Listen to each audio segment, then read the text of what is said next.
Bitcoin is arguably the most important invention in the past 100 years, but if you look around the internet, you can tell that most people basically hate it. Why is that? Today, we're going to cover what Bitcoin is, why it matters, why some people hate it, and basically why they're wrong. With this knowledge in hand, you can make your own decisions about Bitcoin and where it fits in to your life. Sound good? Let's do this. For most of what I'm going to be talking about today, I'm leaning on this book, The Bitcoin Standard. Saifedean has written one of the few genuinely great books about Bitcoin, so if you're interested at all in what I talk about today, then I highly recommend this one.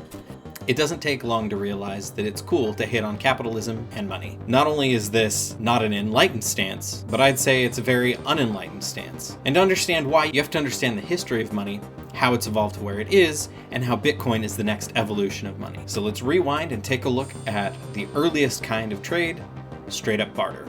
This is where I have something, say apples, and you have something, say bacon, and we want to trade them. So we get together and I say, here, I'll give you 3 apples and you give me 5 bacons. We trade our things, we're happy, we go our separate ways.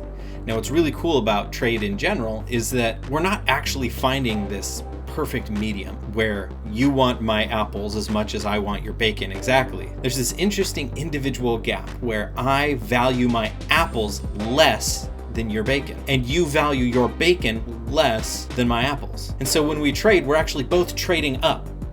We both get something we want more than what we have. And so it's this awesome, cultural net positive anytime a trade occurs. So trading is wonderful. But the problem with barter is that barter is super limited. Say, for example, the next day I have already eaten all of the bacon that I got from you. So I still have a surplus of apples. And I come to you and I say, hey, I want more bacon. And you say, that's great. I haven't eaten any of the apples that you gave me. I'm storing them for next winter. And so this mismatch that we had before no longer exists. You no longer value my apples more than your bacon. It's actually down here. You value my apples less than your bacon, and you're unwilling to trade. Sad day. So even though I want your bacon, you don't want my apples. So our trade doesn't work.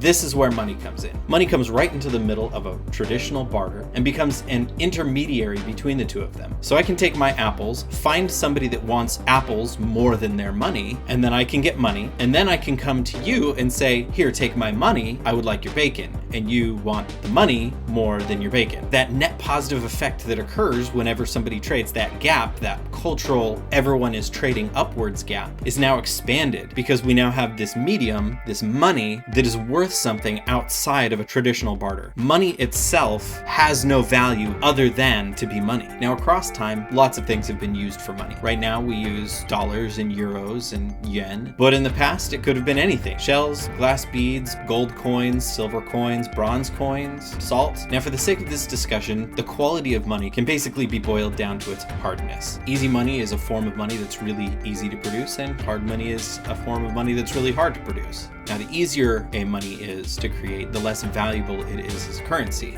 The harder a money is to create, the more valuable it is as a currency. Objectively, we really don't want easy currencies, we want hard currencies. The thing about easy money is because it's easy to create and because money is so valuable, the temptation to create more of it is just a temptation that is proven to be impossible to resist. There's nothing inherently wrong with creating more money and putting it into the market. But as you do so, the unintended side effect is that as more money is in the market, the value of each individual piece of money decreases. And the person that can create the money in the most efficient way rises in power. And the people that can't create that money are basically pushed down into poverty. Now I say this lightly, but there are some devastating points in history, which we'll cover later, where this has been the exact case. Hard money, on the other hand, because it's so hard to create more of it, so little is coming into the market that it doesn't push it down. That makes it harder for any individual person to rise up in power. Gold is a great example of this. It's extremely hard to mine and refine and put more gold into the market. And so because of that, gold has stayed at a very stable price throughout all of history. In fact, if you look back at the prices of bread and beer in ancient Rome, they're about the same price as they are right now, if you look at how they're priced in relation to gold. Another interesting interesting aspect of gold is that no one controls gold. Gold just is. No one prints more gold. You find it in the ground. It's just really difficult to do so. So you don't have to trust gold. It just exists and is universal. Everyone around the world values gold. Now, I'm not going to go into the technical details about how Bitcoin works in this video. Please let me know in the comments if you'd like me to do that in another video though. But I do want you to understand that Bitcoin is kind of like a digital gold. In fact, it's a harder money than gold. So for the next couple of minutes, strip away the culture around crypto, blockchains, NFTs, the DAO, investments, and look at Bitcoin for what it really is. So to summarize this rapid fire history lesson on the evolution of money, we can see that money was created as a solution to the limitations of barter, and across time, money has become harder and harder and harder until we arrived at the gold standard. And then we transitioned into fiat currencies, and now we see Bitcoin. Now, what's most interesting about that evolution is that fiat currencies, while it solved some problems with the gold standard, really is a step backwards towards easy money. Now, you might ask, why is that the problem? Now, earlier, I didn't really go into the details of the problems with easy money. I just said that it was objectively worse than harder money. So let's transition to talk specifically about some of the problems with easy money. Back in the 1700s, there was a common form of money in West Africa called the glass agribead. Historians don't necessarily know where they got their glass beads from, but at the time, their glass-making abilities were not up to par with being able to create more of them. So effectively, glass beads were a very hard money. Or put simply, they couldn't create more of them and put them into the market. Now, at the same time, Europeans were traveling through West Africa, trading with the natives' local currency. When they realized that the local currency was glass beads, there was an immense opportunity. You see, in Europe, the glass-making industry had gotten advanced enough that making these kinds of glass beads was really not that difficult. And especially since in Europe, the glass bead was not a form of money, those European traders could go back to Europe, print as much money as they could carry, and bring back essentially millions and millions of dollars to buy up whatever they wanted. The temptation was just too great to not. Now, as I said earlier, as you inject more and more currency into the market, yes, you rise up in wealth and power, but the value of everyone else's beads slowly degrades and pushes them further and further into poverty. These glass beads also go by another name. They're also called slave beads, because these are the beads that fueled African slavery. Now, I personally have a hard time believing that those early Europeans that created those glass beads had anything on their mind more than an easy way to get rich. But the unintended consequences of doing so was to enslave an entire people in abject poverty, so much so that one of the only ways to stay afloat was to sell off their friends and families to slave traders to ship across the ocean, now physically in bondage for generations to come. Now, that story is terrible. But it's not even the worst. The 20th century, so the years 1900 to the year 2000, are the bloodiest in recorded history. There were 109.7 million deaths related to conflicts, mostly global wars and genocides. In contrast, the previous 400 years before that, so 4 times longer, only had about 34 million conflict-related deaths total. Now, don't get me wrong, 34 million deaths related to conflicts is disgusting. But if you take 400 years and combine those numbers together, that doesn't even add up to a third of what the next 100 years were. Now, what's frustrating to me is that these global wars would have been impossible to fund with hard money. The entire world stepped away from using the hardness of gold as their currency and into government-controlled fiat currencies. Now, I don't have a personal vendetta against fiat currencies. They're very convenient, but they are an easy money.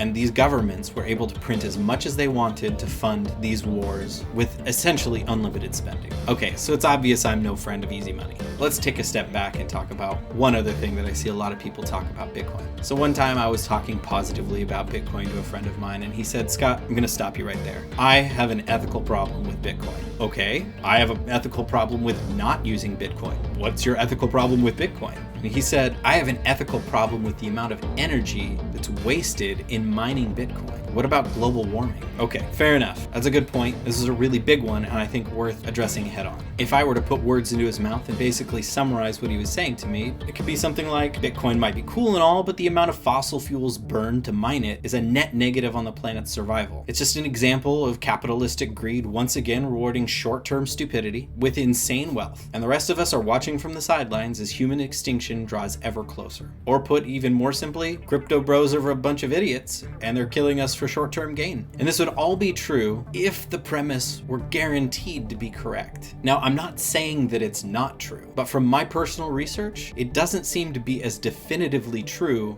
as most people make it out to be. Now, my personal research comes from this book, Unsettled by Stephen Koonin, mostly because his credentials are insane. Another book I'd recommend is Apocalypse Never. Both books are great, but especially if you're feeling depressed about the future state of climate change, then I'd start with Apocalypse Never. Now, this topic is incredibly complex. Rather than butchering decades worth of research about climate change in a 30-second clip, I'm actually just gonna not do that in this video at all. If you're interested in me doing that, I can make a series about it because it's gonna take more than one video to cover it all. The takeaway is that there's enough uncertainty in the evidence that carbon emissions are actually driving us towards extinction. And because of the lack of consensus in that research across the decades that it's been conducted, it seems to me that the net positives that Bitcoin brings to the table are not outweighed by an unknown and impossible to predict extinction event. So, is Bitcoin perfect? Heck no. Are crypto bros extremely annoying? Very yes. Am I cautiously reserved about the amount of energy Bitcoin takes to overcome that staggering amount of momentum that fiat currency and their masters have over the global economy? Also a definite yes. But is Bitcoin better than the alternative?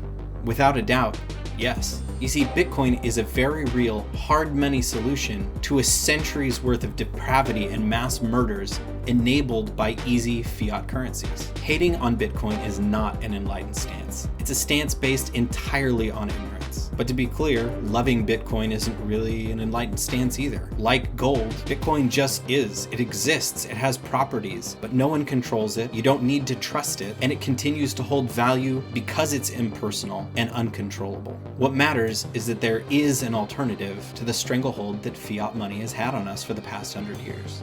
A currency that doesn't distort reality, one that doesn't destroy your savings, impoverishing you and your future generations, while those in a position to create more of it rise into wealth. It lets you focus on living your life for the things that matter. You, your spouse, your kids' kids. In short, Bitcoin is a tool that unlocks your future and the future generations to come. And that makes Bitcoin a net positive despite its drawbacks.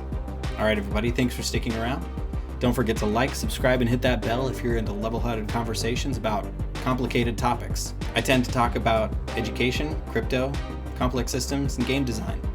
I'll see you in the next video.